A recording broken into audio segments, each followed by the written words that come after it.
Student, good morning. कल हम gross profit ratio के बारे में सीख चुके हैं। उसका रिलेटेड हम एक सम भी ओवर कर चुके हैं।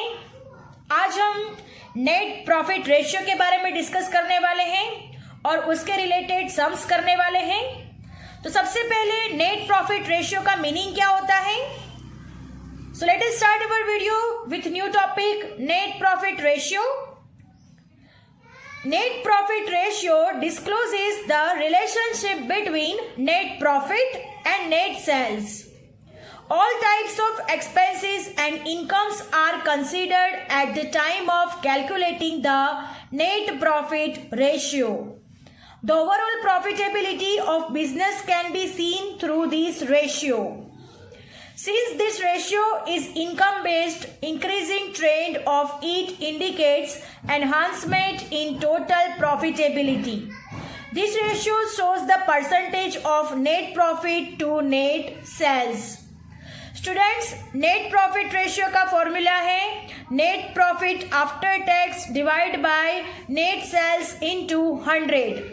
स्टूडेंट्स, हमें नेट सेल्स कैसे मिलेगा? तो सेल्स माइनस सेल्स रिटर्न करेंगे, उस हिसाब से हमें नेट सेल्स मिलेगा। और नेट प्रॉफिट आफ्टर टैक्स के लिए हमें ये स्टेटमेंट को फॉलो करना पड़ेगा। Statement calculating the net profit. अगर कोई भी क्वेश्चन आस्क किया जाए find the net profit ratio, जिसमें हमें ये फॉर्मेट कंपलसरी याद रखना होगा। ये फॉर्मेट से ही हमें नेट प्रॉफिट आफ्टर टैक्स मिलेगा। तो statement calculating the net profit, ये स्टेटमेंट की अब हम स्टडी कर लेते हैं।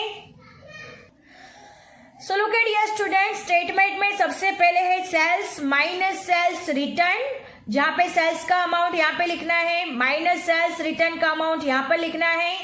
सेल्स में से सेल्स रिटर्न माइनस होगा तो आएगा नेट सेल्स, जो कि हमें बाहर लिखना है, प्लस नॉन ऑपरेटिंग इनकम्स। जितनी भी नॉन ऑपरेटिंग इनकम्स सम्स में दी गई हो उसको हम एडिशन करेंगे, उसका एडिशन करेंगे। उसके बाद हमें टोटल इनकम मिलेगा। अंडरस्टैंड? टोटल इनकम मिलने के बाद हम लोग लेस करेंगे कॉस्ट ऑफ गुड्स सोल्ड। अगर डायरेक्टली हमें कॉस्ट ऑफ गुड्स सोल्ड दिया हुआ है तो डायरेक्टली अमाउंट लिख देंगे, अगर नहीं दिया गया तो उसको कैलकुलेशन करके फिर हम अमाउंट लिखेंगे। नेक्स्ट है ऑपरेटिंग एक्सपेंसेस। तो ऑपरेटिंग एक्सपेंसेस ये हेडिंग है, इसके नीचे सारे के सारे ऑपरेटिंग एक्सपेंसेस जितने भी हमें सम्स में दिए गए हो वो सारों का ऐड करना है और फिर हमें टोटल करके वो अमाउंट लाकर टोटल इनकम में से हमें क्या करना है, माइनस करना होगा। देन फाइनेंशियल एक्सपेंस यहां पर लिखने हैं, नॉन ऑपरेटिंग एक्सपेंसेस वो भी यहां पर लिखने हैं। देन नेक्स्ट ये सबको प्लस करेंगे, cost of goods sold, operating expenses, financial expenses, non operating expenses, इन चारों का टोटल यहां पर लिखेंगे। फिर टोटल इनकम में से जो भी मिला होगा उसमें से हम ये जो अमाउंट होगा उसको माइनस कर देंगे, तो हमें क्या मिलेगा, प्रॉफिट बिफोर टैक्स। तो यहाँ पे मिलेगा हमें profit before tax less income tax. आपको जितने भी परसेंटेज क्वेश्चन में दिए गए हो, कितने परसेंटेज इनकम टैक्स लिखना है, उतने परसेंटेज माइनस करना है और उसके बाद हमें माइनस करने के बाद प्रॉफिट आफ्टर टैक्स मिलेगा। अंडरस्टैंड? जो कि हमें फॉर्मूला के मुताबिक जरूरी है। अंडरस्टैंड? फॉर्मूला हमारा क्या है, net profit after tax divide by net sales into 100। Understand? और ये रेशियो भी हमें परसेंटेज में ही मिलेगा। Understand? So let us start our sums. इसके रिलेटेड जितने भी सम्स हैं वो हम अब स्टार्ट करेंगे। तो सबसे पहले हम क्वेश्चन नंबर 7 से स्टार्ट करेंगे, बिकॉज क्वेश्चन नंबर 7 इसके रिलेटेड है। Students, question number 7, calculate the net profit ratio from information of question number 5 and question number 6। Students, question number 5 और क्वेश्चन नंबर 6 में जितना भी इंफॉर्मेशन हमें दिया गया है, जिस पर से हमें क्या फाइंड करना है, net profit ratio. So let us start our solution. सबसे पहले हम क्वेश्चन को रीड करेंगे। सबसे पहले क्वेश्चन रीड करते हैं, क्वेश्चन नंबर 5, जिसमें हमें नेट प्रॉफिट रेशियो फाइंड करना है। Particulars rupees, non operating other expenses 35,000, depreciation 48,000 Administrative expenses 75,000, sales 6 lakh, tax rate 30%, income of interest dividend 45,000, sales expense 52,000, cost of goods sold 3,25,000, and last one financial expenses 85,000. So student, this is our question. अब हमें ये question को solution में करना है. सबसे पहले हमने अभी डिस्कस किया जो स्टेटमेंट नेट प्रॉफिट रेशियो के लिए, सेम वही स्टेटमेंट हम ये क्वेश्चन को सॉल्व करने के लिए भी बनाएंगे. और फिर जैसे जैसे अमाउंट आएगा, कौन कौन से एक्सपेंसेस कहाँ पे लिखने हैं, वो हम अब सीखेंगे. सो let us start our solution. Now look at here student. सबसे पहले हम स्टेटमेंट बनाएंगे. जैसे स्टेटमेंट में था सेल्स माइनस सेल्स रिटर्न, यानी हमें नेट सेल्स मिलेगा. एड नॉन ऑपरेटिंग इनकम, यानी हमें टोटल इनकम मिलेगा. नॉन ऑपरेटिंग इनकम में जितनी भी इनकम आती होगी वो हम यहाँ पर लिखेंगे. उसके बाद टोटल इनकम हमें मिलेगा. नेक्स्ट है less cost of goods sold. Then next है ऑपरेटिंग एक्सपेंसेस. ऑपरेटिंग एक्सपेंसेस के बाद financial expenses, then non operating other expenses, profit before tax less income tax. Next है प्रॉफिट आफ्टर टैक्स, यानी हमें net profit मिलेगा. Understand student.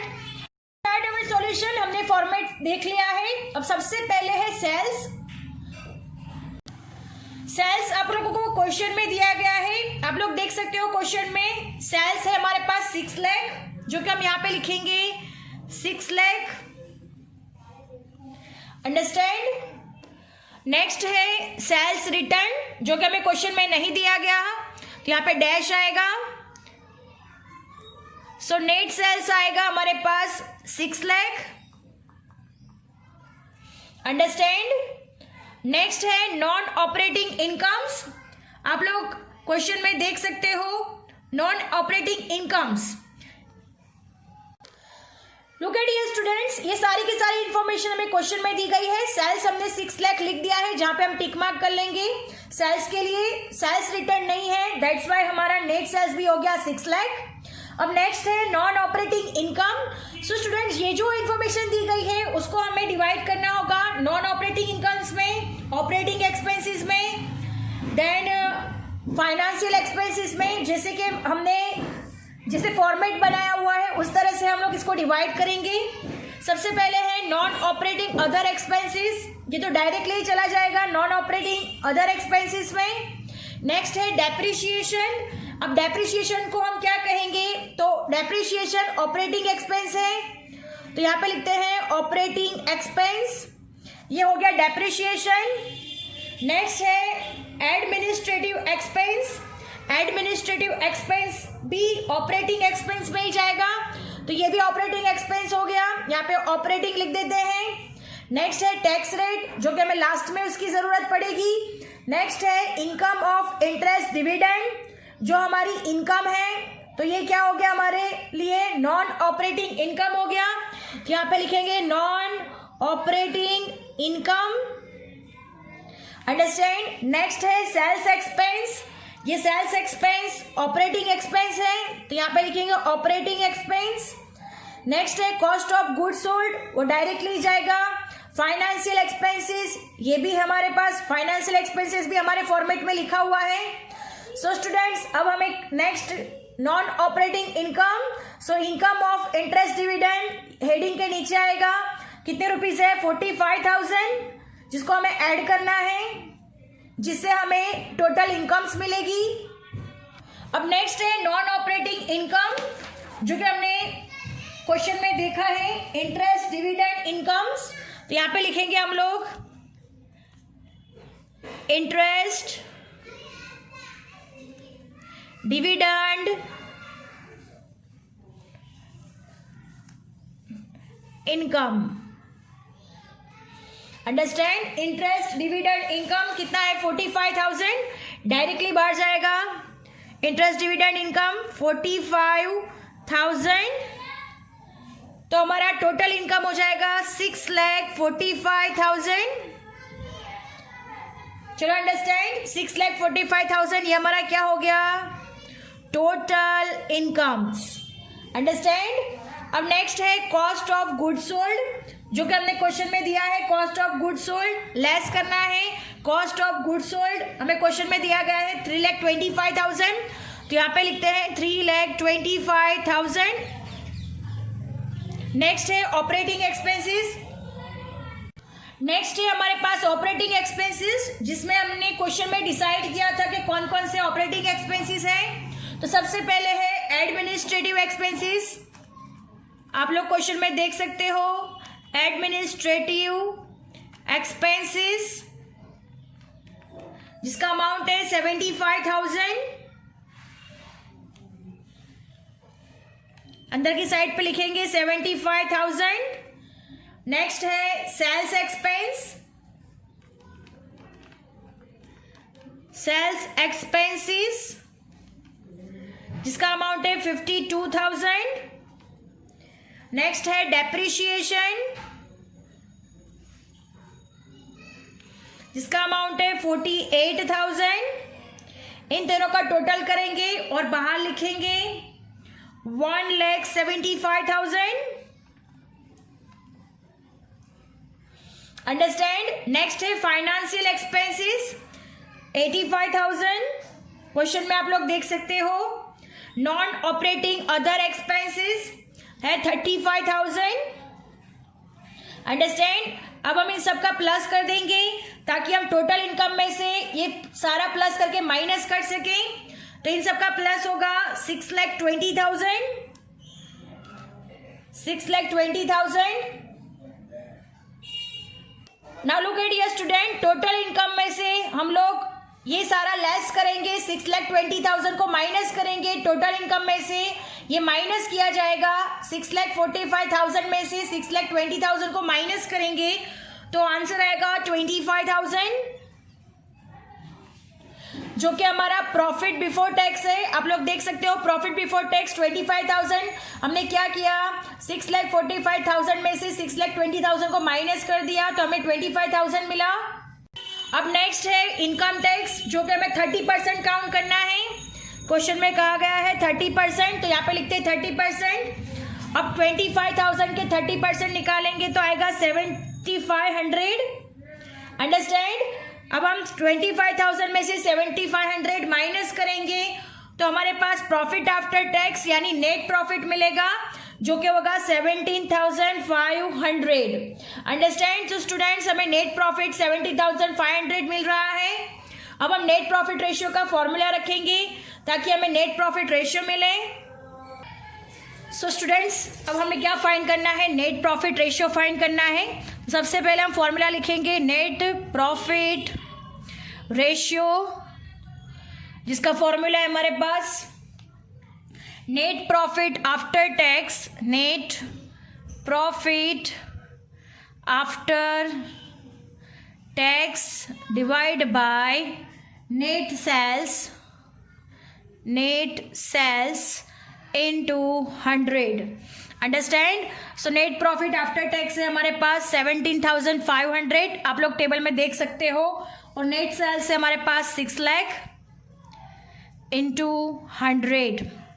So students इसको हम solution करेंगे तो आंसर आएगा ये सब कैंसिल हो जाएगा। 175 डिवाइड बाय 60 करेंगे तो आंसर आएगा 2.92%। So student net profit ratio है हमारे पास 2.92%। Our sum is over here. Now moving to the next question number 6 से हमें नेट प्रॉफिट रेशियो फाइंड करना है।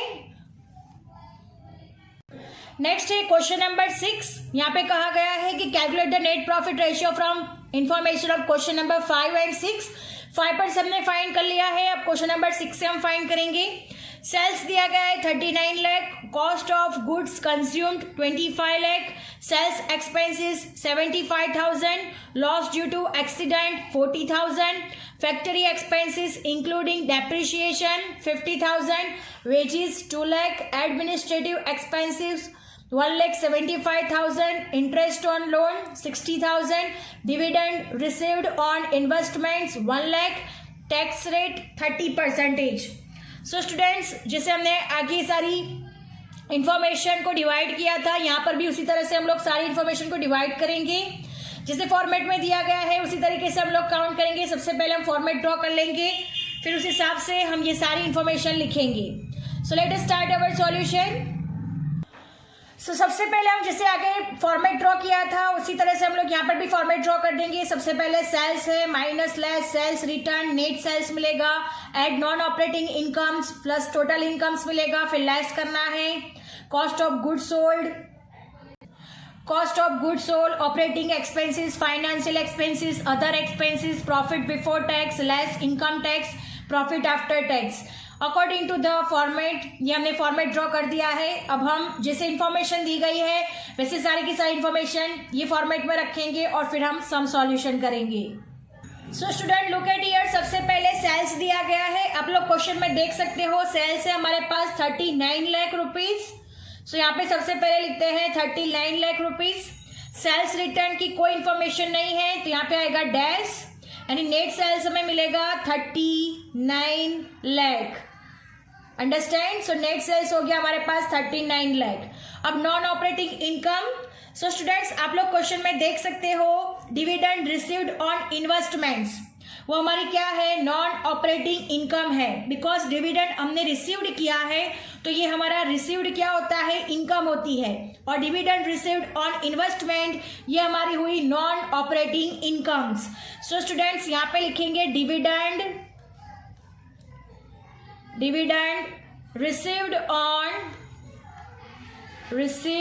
ऑन इन्वेस्टमेंट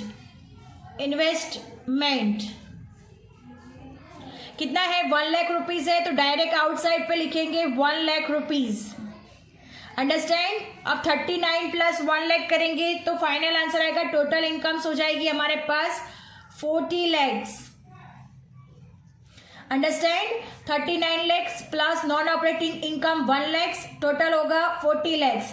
अब लेस करना है तो students cost of goods sold हमें यहाँ पे दिया नहीं है तो हमने सबसे पहले cost of goods sold find करना होगा। सो स्टूडेंट कैसे फाइंड करेंगे, तो सबसे पहले आप लोग क्वेश्चन में देख सकते हो कॉस्ट ऑफ गुड कंज्यूम्ड लिखा हुआ है। तो सबसे पहले हम लिखेंगे cost of goods consumed.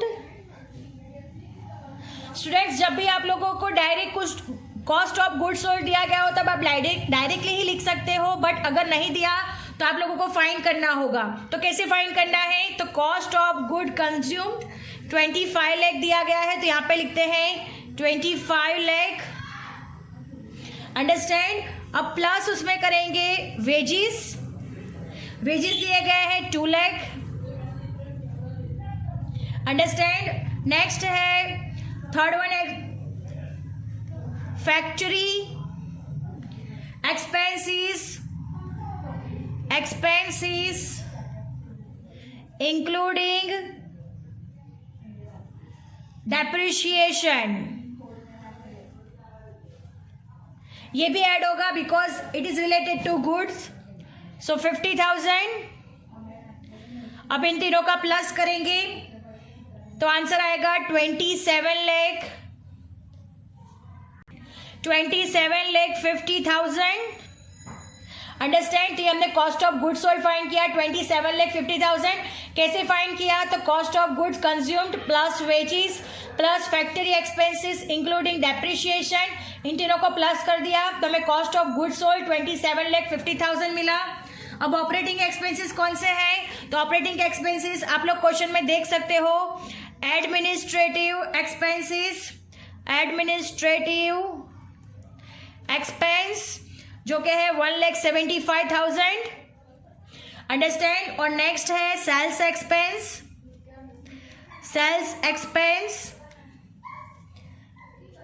75,000।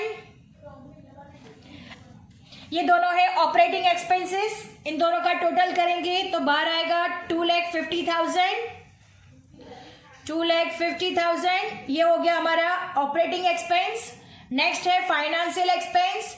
Student financial expense में आप लोग क्वेश्चन में देख सकते हो इंटरेस्ट ऑन लोन दिया गया है जो कि हमारा फाइनेंशियल एक्सपेंस है तो यहाँ पे लिखेंगे इंटरेस्ट ऑन लोन जो हमारा फाइनेंशियल एक्सपेंस है, जो कि हमारे पास है 60,000, अंडरस्टैंड। और अदर एक्सपेंसेस में आएगा लॉस ड्यू टू एक्सीडेंट, वो हमारा अदर एक्सपेंस है। अदर एक्सपेंसेस में आएगा loss due to accident, loss due to accident, loss due to accident. Loss due to accident है हमारे पास 40,000। अब इन सब का प्लस कर देंगे, 27,50,000 प्लस 2,50,000 प्लस 60,000 प्लस 40,000, इन सब का टोटलिंग होगा 31 लाख, जो कि बाहर आएगा 31 लाख।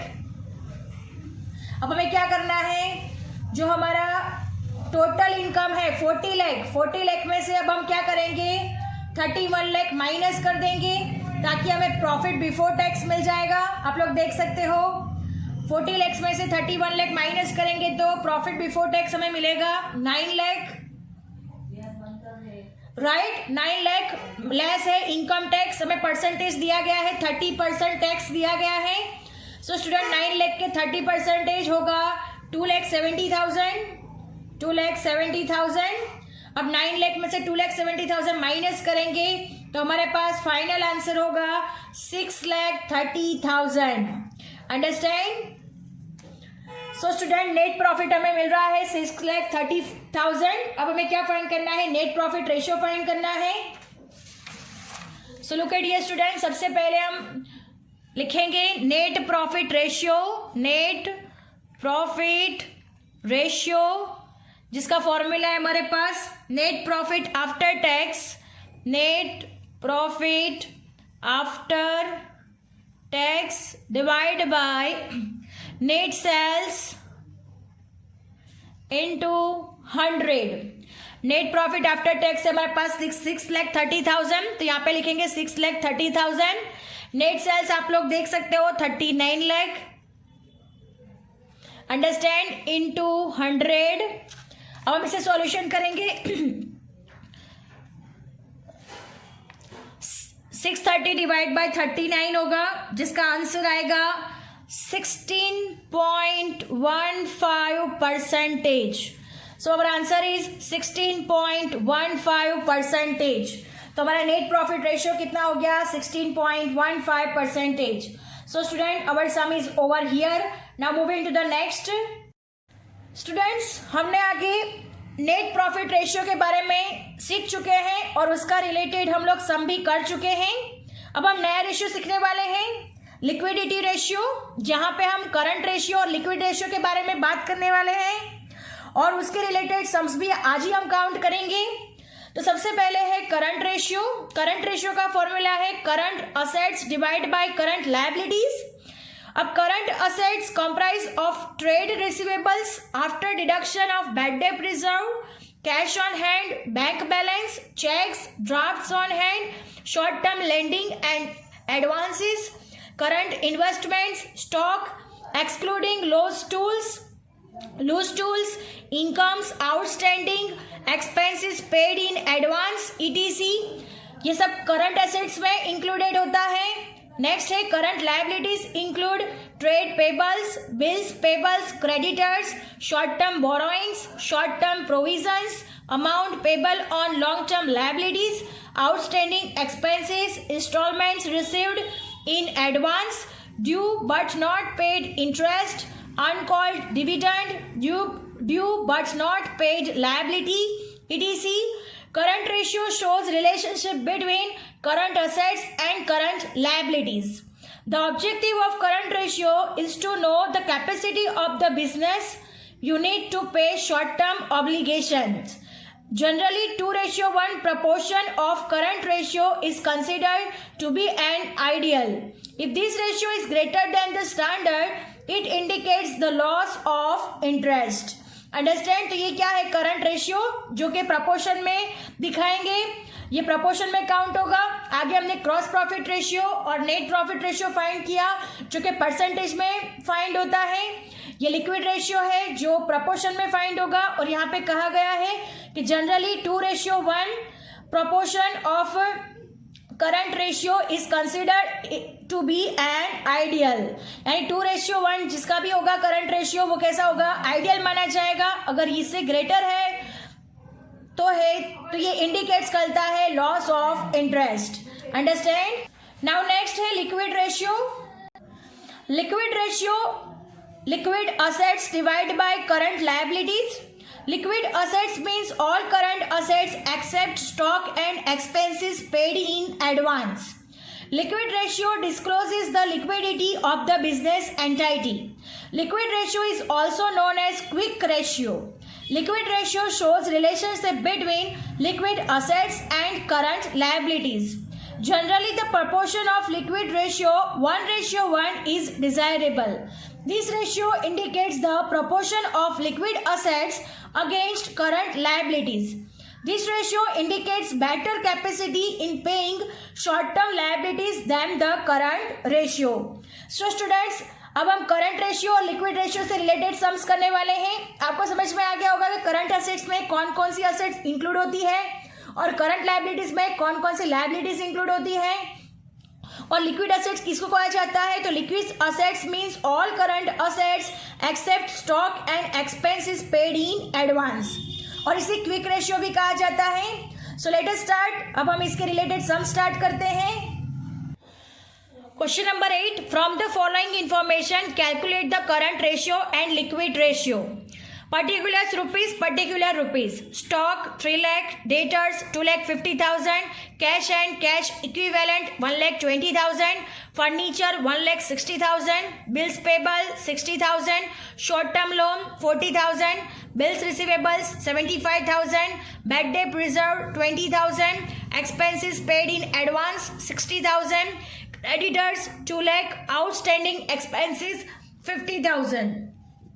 सो स्टूडेंट्स, ये सारी इन्फॉर्मेशन है जहां पर हमें करंट रेशियो फाइंड करना है। सो स्टूडेंट, करंट रेशियो के लिए सबसे पहले हमें करंट असेट्स फाइंड करनी होगी, फिर करंट लायबिलिटीज फाइंड करना होगा और लिक्विड असेट्स फाइंड करनी होगी। अंडरस्टैंड। तो सबसे पहले हम करंट असेट्स फाइंड करेंगे। सो स्टूडेंट, करंट असेट्स में क्या क्या इंक्लूड हो सकता है, तो आप लोग देख सकते हो स्टॉक, ये करंट असेट्स में आएगा। देन डेटर्स, ये भी करंट असेट्स में आएगा। देन नेक्स्ट होगा बिल्स रिसीवेबल्स, ये भी करंट असेट्स में होगा। बैड डेट रिजर्व माइनस हो जाएगा। देन नेक्स्ट है कैश एंड कैश इक्विवेलेंट, ये भी हमारा करंट असेट्स होगा। और एक्सपेंसेस पेड इन एडवांस, ये भी हमारा क्या हो जाएगा, current assets. Understand. Again stock हमारा करंट असेट्स होगा, right. Then debtors current assets होगा। देन बिल रिसीवेबल, ये भी करंट असेट्स है। Then bad debt reserve, debtors में से माइनस किया जाएगा, ये माइनस होगा, याद रखना। Then cash and cash equivalent, ये भी करंट असेट्स है। और एक्सपेंस पेड इन एडवांस, ये भी क्या हो गया, करंट असेट्स। नेक्स्ट है करंट लायबिलिटीज फाइंड करनी है। सो स्टूडेंट, करंट लायबिलिटीज में फर्नीचर तो आएगा नहीं बिकॉज ये तो फिक्स्ड असेट है। बिल्स पेबल, यस, ये करंट लायबिलिटीज हो जाएगी। देन शॉर्ट टर्म लोन, ये भी करंट लायबिलिटीज हो जाएगी। देन क्रेडिटर्स, ये भी करंट लायबिलिटीज हो जाएगी। आउटस्टैंडिंग एक्सपेंसेस, ये भी करंट लायबिलिटीज हो जाएगी। अंडरस्टैंड। अब नेक्स्ट है लिक्विड असेट्स। लिक्विड असेट्स में हमें कहा गया है स्टूडेंट्स, लिक्विड असेट्स के बारे में हमने सीखा था कि liquid assets means all current assets except stock and expenses paid in advance, यानी स्टॉक और एक्सपेंसेस पेड इन एडवांस के अलावा जितनी भी है वो सारी की सारी क्या हो जाएगी, लिक्विड असेट्स हो जाएगी। सो हमने करंट असेट्स और करंट लायबिलिटीज इन दोनों का हमने अलग अलग पार्ट कर दिया है। अब हम इसको सम्स काउंट करेंगे। स्टूडेंट, सबसे पहले हम करंट असेट्स फाइंड करने वाले हैं। तो सबसे पहले हम लिखते हैं स्टॉक। स्टॉक है हमारे पास 3 लाख, राइट। स्टॉक है हमारे पास 3 लाख। देन है डेटर्स। डेटर्स है हमारे पास अंदर की साइड पे लिखते हैं 2,50,000।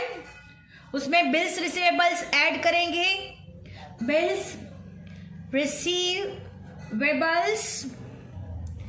जो कि ऐड किया जाएगा 75,000। इन दोनों का प्लस करेंगे तो आंसर आएगा 3,25,000। Understand. Minus bad debt reserve जो कि माइनस करनी है बैड डेट रिजर्व को माइनस किया जाएगा जो कि है 20,000। अब इसे प्लस और माइनस करके बाहर अमाउंट आएगा 3,25,000 में से 20,000 माइनस होगा तो आएगा 3,05,000। अंडरस्टैंड। अब cash and cash equivalent, cash and cash equivalent कितना है 1,20,000। नेक्स्ट है expenses paid in advance, expenses paid in advance ये भी हमारी है करंट असेट। एडवांस्ड कितना है 60,000, आप लोग देख सकते हो टेक्स्ट बुक में। अब इन सब का प्लस कर देंगे तो आंसर आएगा 7,85,000 जो कि हमारा करंट असेट्स है। तो यहाँ पे लिख देते हैं current assets. Understand. Current assets कितनी मिल रही है हमें 7,85,000। नेक्स्ट हमें करंट लायबिलिटीज फाइंड करनी है। करंट लायबिलिटीज में पर्टिकुलर अमाउंट, करंट लायबिलिटीज में सबसे है बिल्स पेबल, बिल्स पेबल्स ये करंट लायबिलिटीज है 60,000 प्लस क्रेडिटर्स, क्रेडिटर्स है हमारे पास 2 लाख। देन नेक्स्ट है short term loan, short term loan है हमारे पास 40,000। नेक्स्ट है outstanding, outstanding expenses, outstanding expenses है हमारे पास 50,000। इन सब का प्लस कर देंगे तो हमें करंट लायबिलिटीज मिल जाएगी। सो यहाँ पे लिखते हैं करंट लायबिलिटीज जो कि हमारे पास 3,50,000। स्टूडेंट्स हमने करंट असेट्स और करंट लायबिलिटीज दोनों का दोनों फाइंड कर लिया है। अब नेक्स्ट है लिक्विड असेट्स फाइंड करनी है। सो स्टूडेंट लिक्विड असेट्स कैसे फाइंड करेंगे तो सबसे पहले लिखते हैं करंट असेट्स जो कि हमने फाइंड किया हुआ है। करंट असेट्स फाइंड किया हुआ है 7,85,000 जो हमारा करंट असेट्स है। उसमें से हम स्टॉक को माइनस कर देंगे। लेस स्टॉक, स्टॉक को माइनस करेंगे। स्टॉक है हमारे पास 3 लाख, राइट। स्टॉक 3 लाख है और एक्सपेंसेस पेड इन एडवांस ये भी माइनस होगा। एक्सपेंसेस पेड इन एडवांस कितना है 60,000। इन दोनों का प्लस करेंगे तो आएगा 3,60,000। अब 7,85,000 में से 3,60,000 माइनस करेंगे तो बाहर अमाउंट आएगा 4,25,000। ये हो गया हमारा लिक्विड असेट्स। अंडरस्टैंड। तो हमने लिक्विड असेट्स भी फाइंड कर लिया है। अब हम करंट असेट्स कितना फाइंड किया हुआ है तो 7,85,000 फाइंड किया हुआ है जो कि हम लिख देते हैं। करंट लायबिलिटीज कितना फाइंड किया हुआ है तो करंट लायबिलिटीज हमने फाइंड की थी 3,50,000 और लिक्विड असेट्स कितनी फाइंड की है तभी हमने फाइंड किया 4,25,000। अब हम ये सारी की सारी जो डिजिट फाइंड की है उसे फॉर्मूला में लिख देते हैं। Now look at dear student, current ratio का फॉर्मूला है current assets divide by current liabilities. So students current assets divide by current liabilities करेंगे तो करंट असेट्स से हमारे पास 7,85,000 डिवाइड बाय 3,50,000, राइट। इसका रेशियो फाइंड करेंगे तो आएगा रेशियो 2.24:1। अंडरस्टैंड। और यहाँ पर है लिक्विड रेशियो है। सो लिक्विड रेशियो यानी liquid assets divide by current liabilities. So students liquid assets है हमारे पास 4,25,000 डिवाइड बाय 3,50,000।